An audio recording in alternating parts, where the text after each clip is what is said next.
நீங்கள் பார்த்துக் கொண்டிருப்பது உங்கள் விஜய். சூர்யா அண்ணனுக்கு யாரும் ஸ்வீட் கொடுக்க போறது இல்லையா? இதுல இப்ப கேட்க வேண்டியது என்ன இருக்கு? சூர்யா அண்ணனுக்கு அண்ணி இன்னைக்கு ஸ்வீட் விடுவாங்க.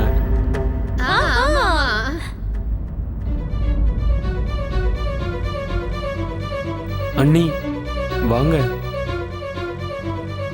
சூர்யா அண்ணன் அவர் கையால செஞ்ச ஜிலேபியை எல்லாருக்கும் கொடுத்தாரு. ஆனா நீங்க இப்ப உங்க கையால ஜிலேபி செஞ்சு இப்ப அண்ணனுக்கு அதை ஊட்டி விடணும்.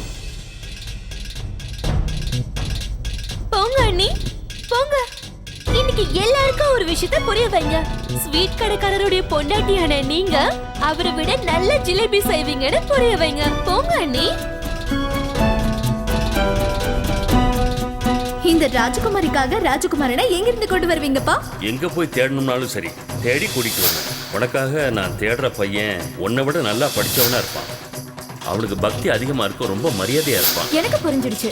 ஒன்னு கலெக்டர் இல்லனா ஜட்ஜ், அந்த மாதிரி ஒரு மாப்பிள்ளை தான் நம்ம சந்தியாக்கு வர போறோம். அந்த மாதிரி பையனாலும் ஓகே தான்.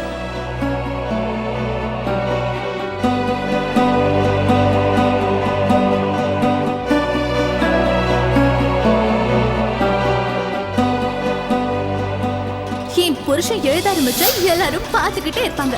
என்ன சொல்றீங்கப்பா?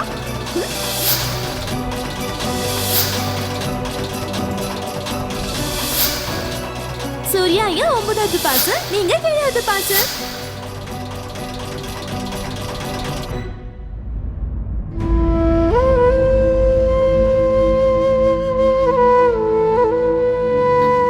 இன்னும் 2 வருஷம் தான் இருக்கு.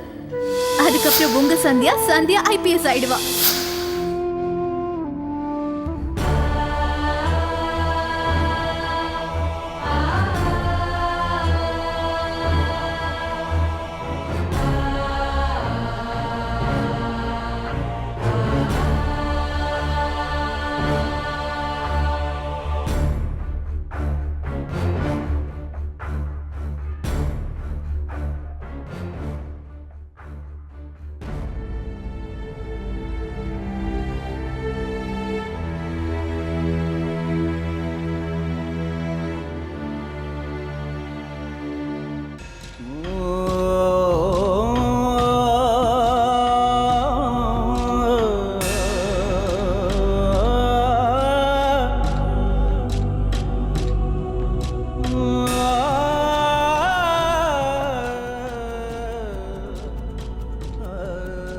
அங்க நின்னு என்ன யோசிச்சுட்டு இருக்க? சுட சுட ருசியா எல்லாருக்காகவும் ஜிலேபி போட்டு கொடு. என் சூர்யாவும் நீயும் சரியான ஜோடின்னு இங்க இருக்கிற எல்லாருக்கும் தெரியணும்.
அம்மா சந்தியா, கல்யாணத்துக்கு அப்புறம் புது தம்பதிங்க எப்பவுமே இங்க வந்து நம்ம குலதெய்வத்துக்கு பூஜை பண்ணணும். இந்த பூஜைக்கு அப்புறம் புது மருமக எங்க குடும்பத்திலே ஒரு பகுதியா மாறிடுவா. எங்க குடும்பத்தோட மானம், மரியாதை, கௌரவம் இதை எல்லாத்தையும் காப்பாத்துற பொறுப்பு அவளுக்கு வந்துடும்.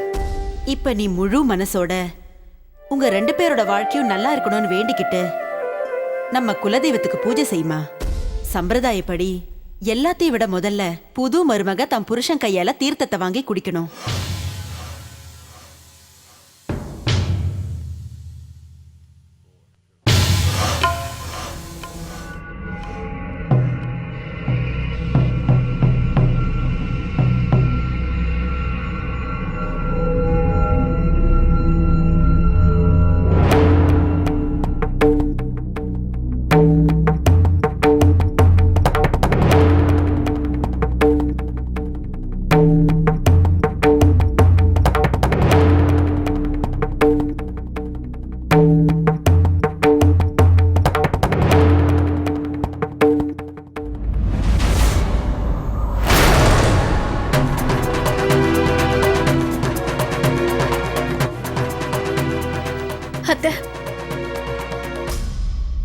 நான் இவர் கையால இந்த தீர்த்தத்தை வாங்கி குடிக்க முடியாது.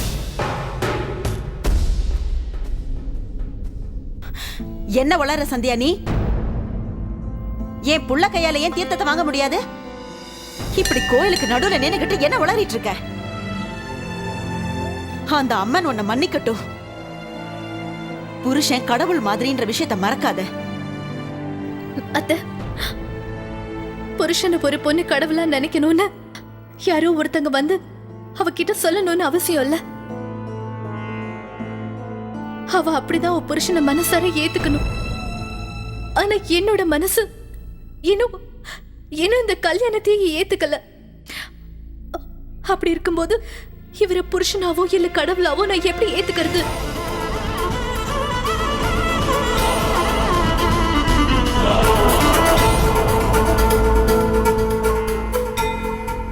யாருக்கு கல்யாணம் நடக்கணும் தெரியுமா?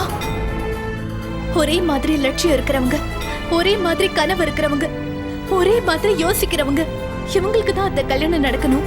ஆனா இங்க 2 பேருக்குமே எந்த பொருத்தமும் இல்ல. என்னை பொறுத்த வரைக்கும் இது பொருத்தம் இல்லாத கல்யாணம். இதை நான் எப்படி ஏத்துக்கிறது? இந்த கல்யாணம் ஒரு கல்யாணமே கிடையாது. என்னை பொறுத்த வரைக்கும் இது விதியோட விளையாட்டுன்னு தான் நான் நினைக்கிறேன்.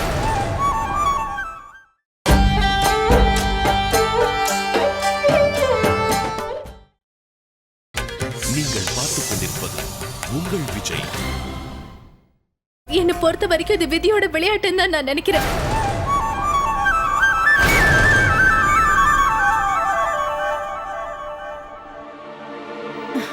சந்தியா, என்ன நீ ஏதோ பேசிட்டு இருக்க? சந்தியா நீ ஒரு நிமிஷம் இருங்கம்மா, கொஞ்சம் இருங்க. இந்த கல்யாணத்தை நீங்க ஏத்துக்க மாட்டேன்னு சொல்றீங்க, இதை மதிக்க மாட்டேன்னு சொல்றீங்க, நமக்குள்ள எந்த விதமான ஜோடி பொருத்தமும் இல்ல, இது வெறும் விதியோட விளையாட்டுன்னு சொல்றீங்க. இவ்வளவு தெரிஞ்ச என்னைய கல்யாணம் பண்ண ஒத்துக்கிட்டீங்க. எங்க அம்மா உங்க வீட்டுக்கு சம்பந்தம் பேச வந்தப்போ இந்த கல்யாணத்துல இஷ்டம் இல்லைன்னு சொல்ல வேண்டியதானே? நான் எங்க அம்மா அப்பா எல்லாரும் உங்க வீடு தேடி வந்தப்போ எங்களை திரும்பி போங்கன்னு சொல்லிருக்கலாமே, ஏன் சொல்ல? நான் உங்க நெத்தில குங்குமத்தை வச்சப்போவே இந்த கல்யாணத்துல எனக்கு இஷ்டம் இல்லைன்னு சொல்லிருக்கலாமே சந்தியா? ஏன்? எனக்கு பதில் சொல்லுங்க. ஏன்னா அப்ப எனக்கு எந்த உண்மைகளும் தெரியாது. இன்னைக்குதான் நான் எல்லா விஷயங்களும் தெரிஞ்சுக்கிட்டேன். அன்னைக்கு இதெல்லாம் தெரிஞ்சிருந்தா அடுத்த நிமிஷமே இந்த கல்யாணத்தை நிறுத்திருப்பேன்.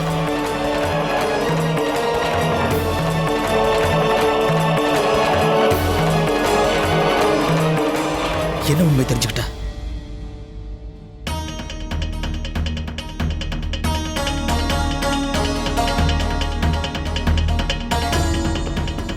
அது வந்து நீங்க 9th பாஸ் பண்ணிருக்கிற ஒரு ஸ்வீட் கடைக்காரர்னு எனக்கு தெரியாது. உங்க வாழ்க்கையில நீங்க எப்பவும் கடாய், கரண்டி, அப்புறம் ஸ்வீட் இதுக்குதான் முக்கியத்துவம் கொடுக்கறீங்க. உங்களோட கனவு, லட்சியம் எல்லாம் இதுதான். நாளைக்கு என்ன ஸ்வீட் செய்யலான்னு மட்டும் தான் நீங்க யோசிப்பீங்க. உங்க வாழ்க்கையில படிப்புக்கு நீங்க எந்த முக்கியத்துவமும் கொடுக்கல. ஆனா என்ன பொறுத்த வரைக்கும் படிப்பு தாங்க என்னோட வாழ்க்கையை நினைச்சு நான் வாழ்ந்துட்டு இருக்கேன்.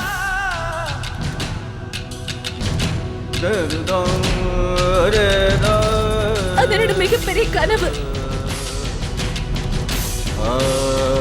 நீங்க என்ன பேசுறீங்க சந்தியா? கல்யாணத்துக்கு முன்னாடியே உங்க அண்ணன் கிட்ட ஒரு விஷயத்தை நாங்க தெளிவா சொல்லியிருந்தோம். நான் 9th பாஸ் பண்ண ஸ்வீட் கடைக்காரன் உங்க அண்ணனுக்கு தெரியும். எங்க வீட்டுக்கு ஒரு முதல்ல வந்தப்போ என் கையில தான் ஒரு ஸ்வீட் வாங்கிட்டு போனாரு. எல்லாம் தெரிஞ்சுதான் அவர் இந்த கல்யாணத்துக்கு சம்மதிச்சாரு. அவர் உங்ககிட்ட எதுவுமே சொல்லியா? இல்ல, அவர் என்கிட்ட இதை பத்தி எதையும் சொல்லல.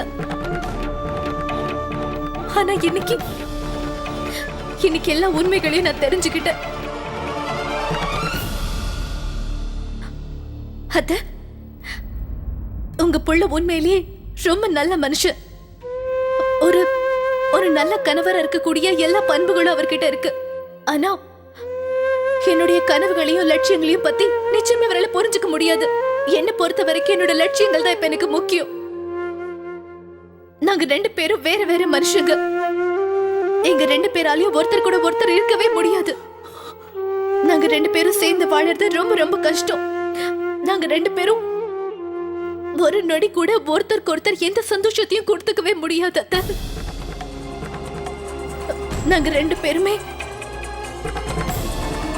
சந்தோஷமா சேர்ந்து இருக்க முடியாது.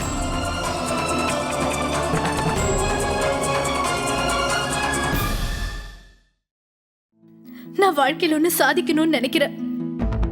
இந்த நாட்டுல இருக்கிற மக்களுக்காக ஏதாவது செய்யணும்னு நினைக்கிறேன். இது என்னோட கனவு அத்தை. ஆனா இவருக்கு எந்த கனவும் இல்ல. எப்படி நாங்க 2 பேரும் ஒரே வீட்டுல ஒரே இடத்துல ஒருத்தர் கூட ஒருத்தர் சேர்ந்து வாழ முடியும் சொல்லுங்க? யார் காம்ப்ரமைஸ் பண்ணணும்? நீங்களே சொல்லுங்க அத்தை. யோசிக்கிற விதம், வாழற முறை, கனவுகள் எதுலயுமே எங்களுக்கு பொருத்தம் இல்ல. அதனால நாங்க எப்படி 2 பேரும் ஒன்னா சேர்ந்து ஒரே இடத்துல வாழ முடியும்? ஒரு விஷயத்தை மட்டும் புரிஞ்சுக்கங்க. உங்களுக்கு உங்க அண்ணனுக்கும் நடுவில் என்ன நடந்ததுன்னு எங்களுக்கு தெரியாது. நான் ஒரு ஸ்வீட் கடைக்காரங்கிறத நினைச்சு நான் என்னைக்குமே வெக்கப்பட்டது கிடையாது. எனக்கு தெரிஞ்சதெல்லாம் ஒண்ணுதான். இது வரைக்கும் நடந்த எல்லா விஷயத்திலையும் என் குடும்பத்தோட தப்புன்னு ஒண்ணு கூட இல்லை. அதே மாதிரி எங்க அம்மா அப்பா யார்கிட்டையும் போய் சொல்லல, யாரையும் ஏமாத்தல. இன்னைக்கு இப்படி நடந்திருக்குன்னா அதுக்கு உங்க அண்ணன் ஒருத்தர் மட்டும்தான் காரணம். அம்மா சந்தியா, இந்த விஷயத்துல உன்னை யாராவது ஏமாத்திருக்காங்கன்னு சொன்னா அது உன்னோட அண்ணன் மட்டும்தான். பொய் சொன்னது உன்னோட அண்ணன் தான். அதனால இதுல என் புள்ள தப்போ ஏன் தப்போ இருக்குன்னு சொன்னா அவ்வளவுதான். என் புள்ள மேல பழி போடுறதுக்கோ இல்ல அவன்கிட்ட குரலை உயர்த்தி பேசுறதுக்கோ உனக்கு எந்த உரிமையும் கிடையாது. உங்க அண்ணனுக்கு நீ எவ்வளவு பெரிய சுமையா இருந்தேன்னு தெரியல. அதனாலதான் உன்னை துரத்தணும்னு சொல்லி உன்கிட்ட மட்டும் இல்ல எங்க கிட்டே ஒரு பெரிய பொய் சொல்லி ஏமாத்திட்டான். உங்க அப்பா அம்மா உங்களுக்கு சொல்லி கொடுத்தது இதுதானா? இதுதான் அவங்க உங்களை வளர்த்த விதமா? இப்படி பொய் சொல்லி தங்கச்சியை இன்னொருத்தர் தலையில கட்ட சொல்லி கொடுத்தாங்களா? உங்க அப்பா அம்மா சின்ன வயசுலயே உங்களை அடுத்தவங்கள பொய் சொல்லி ஏமாத்த சொல்லி கொடுத்தாங்களா? கண்ணா, உன் வேலை நல்லபடியா நடக்கணும்னா நீ எவ்வளவு வேணாலும் பொய் சொல்லி ஏமாத்துன்னு உங்க அம்மா அவனுக்கு சொல்லி கொடுத்தாங்களா? இல்ல, எங்க அப்பா அம்மா எங்க 2 பேரும் எப்படி வளர்க்கல. அவங்க 2 பேரும் இது வரைக்கும் பொய் சொன்னதே கிடையாது. அதே மாதிரி அவங்க எங்களுக்கும் பொய் சொல்ல கத்து தரல. என்னோட அப்பா அம்மா இப்படிப்பட்டவங்க கிடையாது. அவங்க இப்படி கிடையாது. இல்ல, என் அப்பா அம்மா அப்படி கிடையாது. அவங்க ரொம்ப நல்லவங்க. அவங்க எல்லாம் பொய் சொல்ல. சந்தியா, என்ன யோசிக்கிறீங்க? அம்மா சந்தியா, சூர்யா கூப்பிடுறது உனக்கு கேட்கலையா? என்ன யோசிச்சிட்டு இருக்க? அங்க பாரு, முதல்ல தீர்த்தத்தை வாங்கு.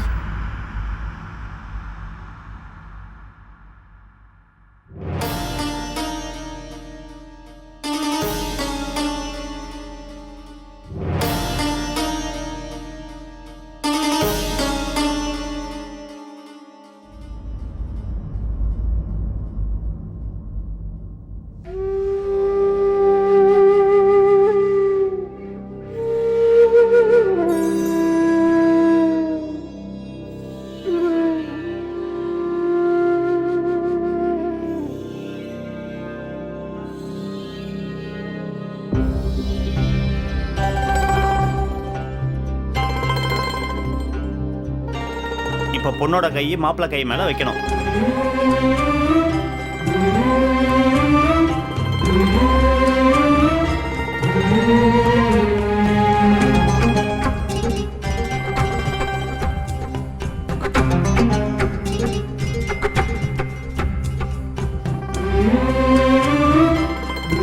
இப்ப மாப்பிள்ளை பொண்ணோட நெத்தியில குங்குமம் வைக்கணும்.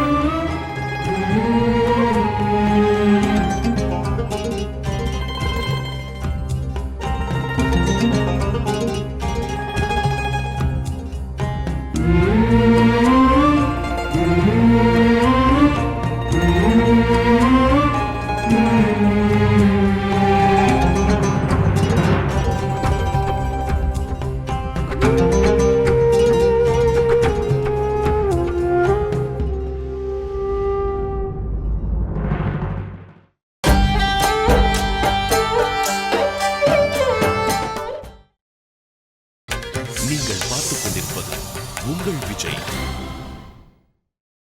இப்போ மாப்பிள்ளை பொண்ணோட கழுத்தில் இந்த ஆரத்தை போடணும்.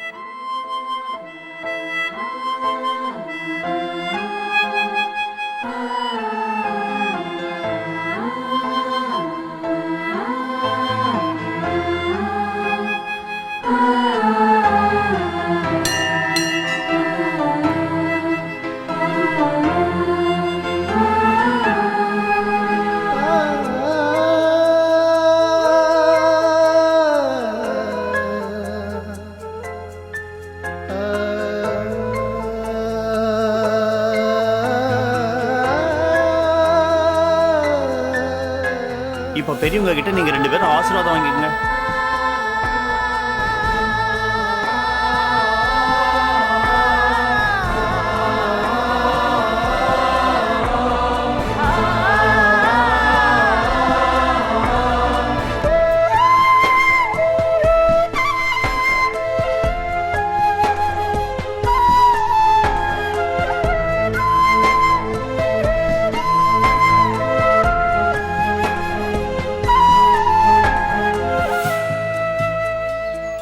நல்லா இருங்கப்பா.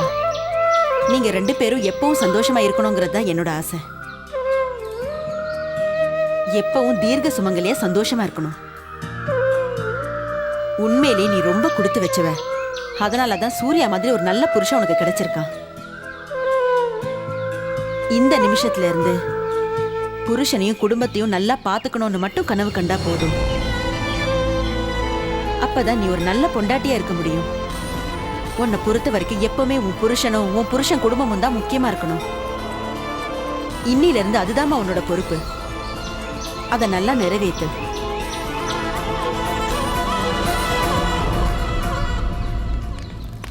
இப்போ கோயிலை சுற்றி 7 தடவை பிரதட்சணம் பண்ணுங்க. அப்புறம் இங்கே வந்து ஆசீர்வாதம் வாங்கிங்க.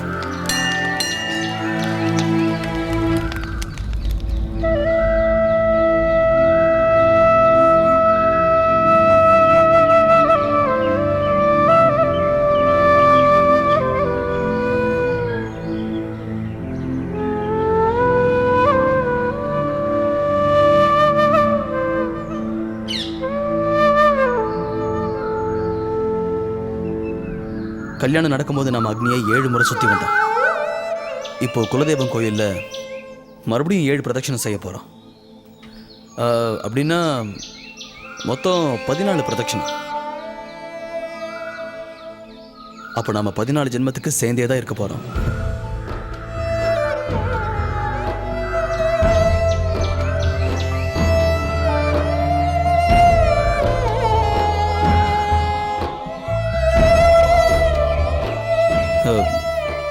ஆமாம் சந்தியா, நீங்கள் என்கிட்ட எதை சொல்ல வந்தீங்களே? உங்கள் அப்பா அம்மாவோட கனவுன்னு என்னமோ சொன்னீங்க. இப்போ சொல்லுங்க.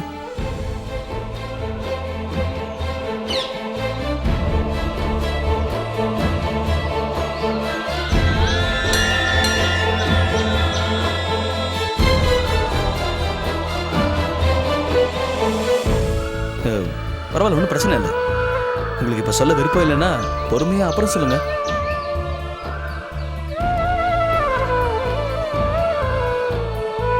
இப்போ நாம புருஷன் பொண்டாட்டி. அதனால நம்ம 2 பேரோட கனவு ஒண்ணுதான். எனக்குன்னு இருக்கிறது ஒரே கனவு. நம்ம குடும்பத்தில் இருக்கிற எல்லாருமே எப்பவும் சந்தோஷமா சிரிச்சுக்கிட்டே இருக்கணும்.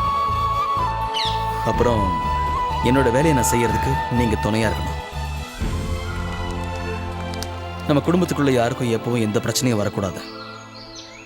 ஏன்னா இனிமே என்னோட எல்லா கனவுகளையும் நீங்க எனக்கு துணையா நிற்பீங்கன்னு எனக்கு தெரியும். என் பாதி சந்தோஷத்தை உங்களுக்கு கொடுப்பேன், பாதி பொறுப்புகளையும் கொடுப்பேன். நம்ம குடும்பத்தில் எல்லாரும் எப்பவும் நல்லா இருக்கணும். நீங்க நான் நம்ம குடும்பத்தில் எல்லாரும் ஒற்றுமையா சந்தோஷமா இருந்தாலே போதும். என்னை பொறுத்த வரைக்கும் அந்த கடவுள்கிட்ட நான் இதை மட்டும்தான் கேட்க போறேன்.